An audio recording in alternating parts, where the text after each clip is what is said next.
Hey friends, welcome back to another video. My name is Lefebvre, and today I'm going to be giving you a simple tip for creating stress-free watercolor paintings. So let's jump in and get started.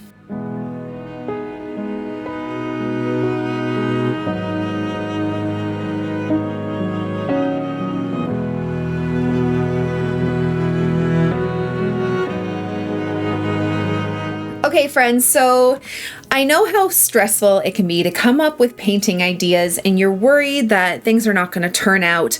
Well, today I want to give you a little hack of how you can create a painting stress-free, because a lot of what we do sometimes has to do with the color palette we're using. If we don't plan out a color palette, see how things go together, things can turn muddy and messy and just, overall not great. But if we are kind of warming up, getting started, one of the little hacks that I like to do is to pick a foolproof color palette. And by that, I mean pick colors that are on the color wheel that you know are going to mix well together. So one way to do that is to pick an analogous palette. An analogous palette are 3 to 4 colors that sit next to each other on a color wheel. This is a basic one. But if we look at a bit more of an intricate one where we have our secondary colors, our primary colors, and then our tertiary colors, which are, so our primary colors are the red, yellow, and blue. Our secondary colors are green, purple, and orange. But then these colors in between are the colors you get, tertiary colors, that are mixed with a secondary color and a primary color. So red and orange make this red-orange. Orange and yellow make an orange-yellow. So if you stick to an analogous palette, it's almost like a foolproof method on getting a color palette that you know is going to mix well together. Now, obviously, not every painting you want to paint is going to be an analogous palette where it's all kind of one, cool tone or warm tone to it. You're going to want to mix and have complementary color palettes where you have those two colors sitting across from each other on the color wheel that really complement and make things stand out. The only problem with that is that if you're trying to create a painting that is really beautiful and harmonious, if you don't use the complementary or contrasting colors properly, like orange and blue, red and green, and purple and yellow, those two colors mixed together can make mud brown, which is not a bad thing. But if you really want to avoid those muddy mixtures, stress-free, stick to an analogous palette. And I'm going to show you 2 examples of how you can do that today, florals and a landscape, and create something beautiful without the fear of creating mud. So let's start with an analogous palette of maybe pink and purple, and then these color mixtures together. Okay, so like the pink and purples or red and purples for some florals. And just because we're doing florals doesn't always mean that you have to have green in your paintings. You can have leaves and stems that are purple or pink or anything you want, and it's going to create some beautiful harmony. So I'm going to do a little floral painting up here. I have my flat 3/4 inch, no, half-inch wash brush or flat brush that is from my botanical set. Okay, so I've just cleared my palette and we're gonna do a little floral painting using these analogous colors where it's like pinks and purples then mixed together.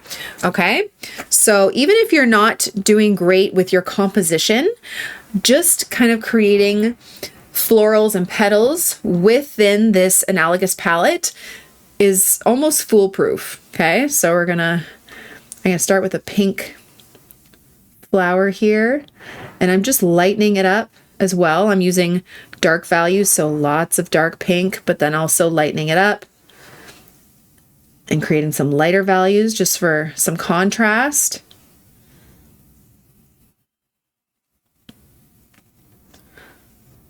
Like that.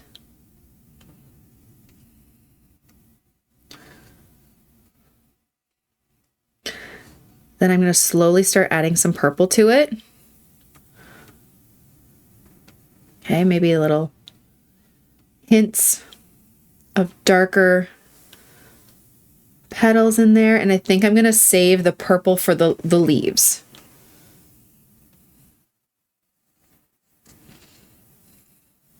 Remember to add different values, so lightening it up with with your water. Okay, and then I'm going to grab a different brush. I'm going to grab some purple, mix it in a bit more.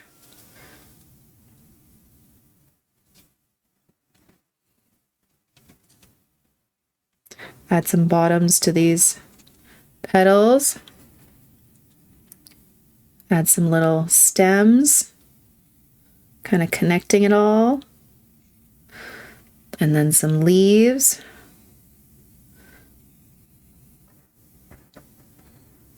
So even though my composition may not be perfect or well thought out, it's almost like an effortless painting where it's like still beautiful because you're using this color palette that works together, that you know that you can't make muddy and mess up. Okay, now I'm going to add more purple.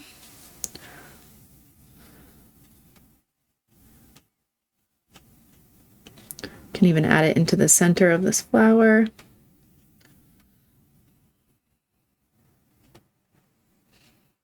Really working on the difference of those values. So having some really nice dark values, light values. You can even have some. And it's kind of like this foolproof painting idea. Okay, it doesn't have to be perfect. Like my composition's not great. It's like kind of branched out and looking weird. But if you cut this up and you just see all of the beautiful shapes of the petals and the harmonious colors together, you really can't go wrong, in my opinion. Maybe because blue is the next one on the color wheel, and blue and purple or blue and pink mix well together, you can add a blue in there. Let's go with an ultramarine. Just start mixing that in there. You know it's going to mix well. Or even a phthalo green or a phthalo blue. Or even indigo. It's all about knowing what colors work well together.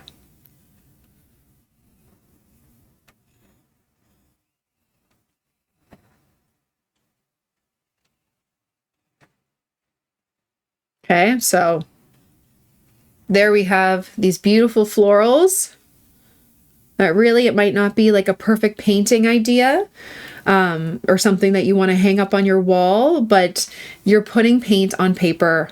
You're creating a beautiful, harmonious palette, stress-free with this one tip. Okay, so there's our first, like our floral painting.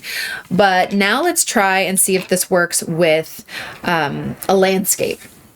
So for the landscape, I want to use a bit more natural colors. So yellow and blue, we can go that way and then mix, you know, like greens and stuff like that, or just even greens and blues. Okay. Sticking to this analogous palette. Okay. So I'm going to start with like a light blue, and I'm just going to create some sort of sky here.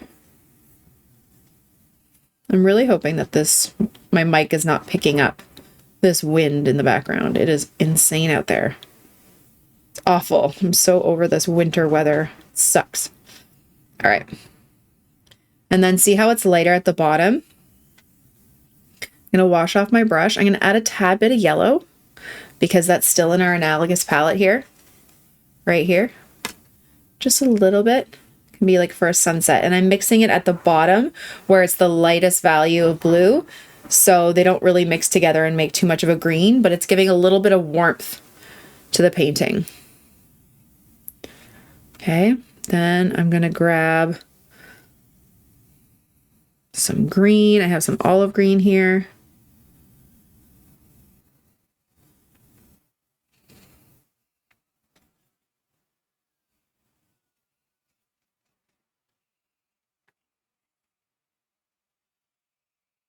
Can do some little trees. Using different shades of the green. You can even mix it with your blue so they kind of work well together.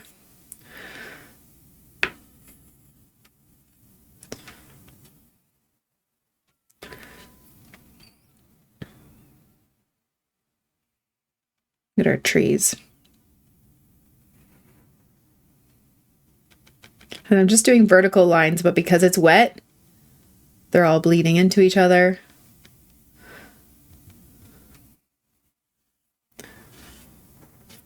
Like so.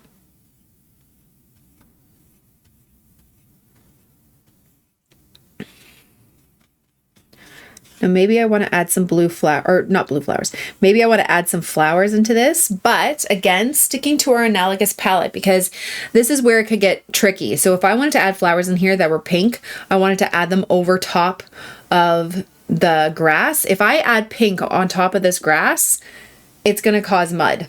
Okay, pink and green are contrasting colors. Together, they make brown. So stick with your analogous palette. Let's create some blue flowers. I'm just going to take a tissue and I'm just going to kind of lift a little bit.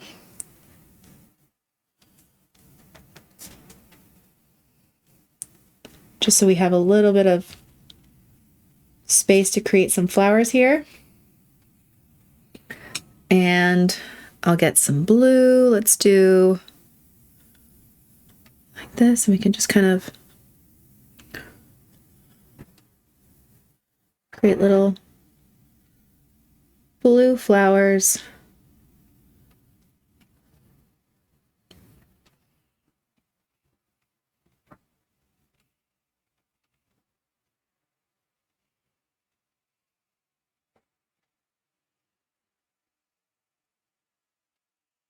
Okay, so no matter what you add to it, if you stick with that analogous palette, you're not going to be creating muddy colors. Okay.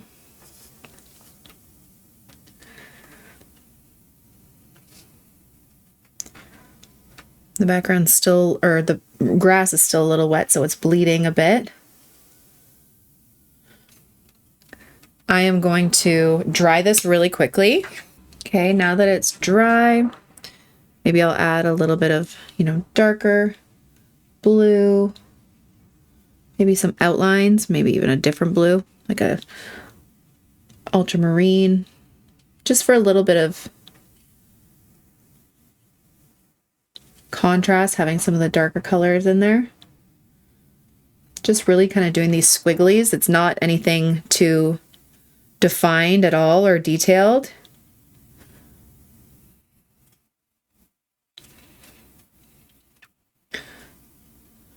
Then I'm going to grab my green and I'm just going to do little stems. Maybe they're like stocky kind of delphiniums. So little buds at the top.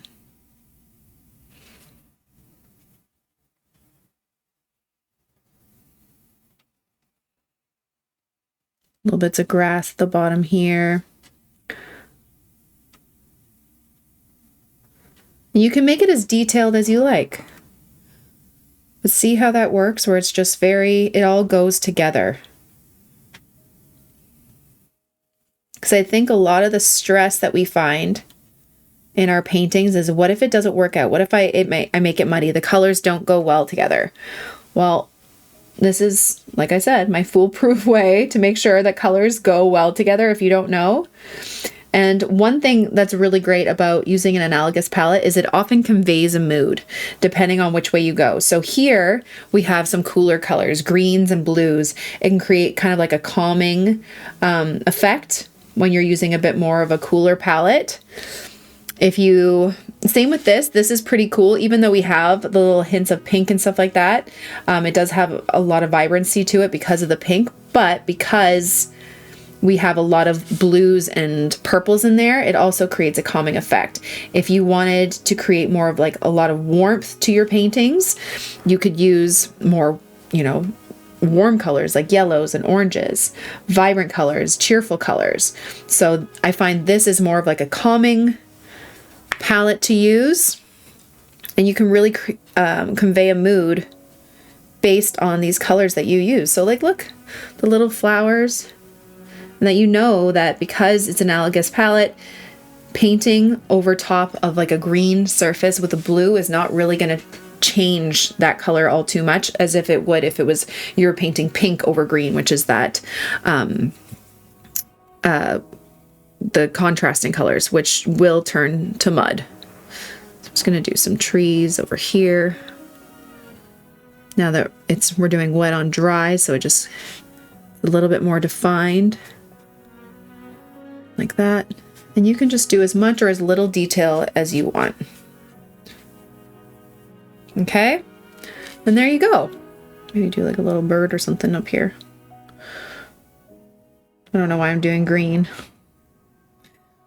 Like that. So that is my method to creating stress-free paintings when you just want to put paint on paper and not create mud and uncertainty of these kind of, you know, messed up paintings that you feel like you can't use. You can create absolutely beautiful paintings by just using this trick of using an analogous palette. So let me know what you guys think in the comments below, and I will see you in our next video. Thank you all so much for watching. I really hope you enjoyed it and I hope you learned something. Don't forget to subscribe to this channel and follow me on all my other platforms for tons more content. Have a wonderful day, guys. Bye.